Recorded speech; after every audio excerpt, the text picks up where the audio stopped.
എന്നോട് പുറത്തുനിന്നെങ്കിലും ഒന്ന് പറയേ. പറഞ്ഞില്ലേ ഞാൻ, എല്ലാരും ചേർന്ന് എന്നെ ചതിക്കായിരുന്നു. ചതിച്ചത് ദേവേട്ടനാ, എന്നെ.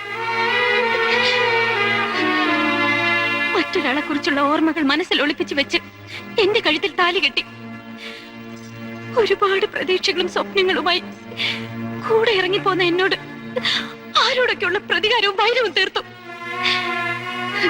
കല്യാണം കഴിഞ്ഞ ഏതൊരു പെണ്ണിനും ദൈവം കൊടുത്തൊരു അവകാശമാണ് ഒരു കുഞ്ഞിനെ പെറ്റുപോറ്റാനുള്ള ആഗ്രഹം. ആ സ്വപ്നം പോലെ എനിക്ക് നിഷേധിക്കപ്പെട്ടു. എല്ലാം സഹിച്ച് ഈ അകത്തളത്തിന്റെ ഒരു കോണിൽ ഒരു മിണ്ടാ പ്രാണിയായി ഇത്രയും കാലം ഞാൻ ജീവിച്ചു.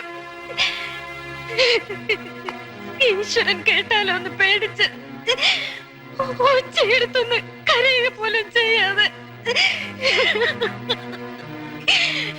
ഇല്ല, ഭൂമിയിൽ മറ്റൊരു പെണ്ണും ഇത്രയേറെ സഹിക്കില്ല. എനിക്ക് മടുത്തു. വേണ്ട, വേണ്ട എനിക്ക് ഇങ്ങനെ ജീവിതം. കരഞ്ഞോളൂ. ഇത്രയും കാലം മനസ്സിലടക്കി വെച്ച ഭാരം അത്ര ഇറക്കി വെച്ചോളൂ.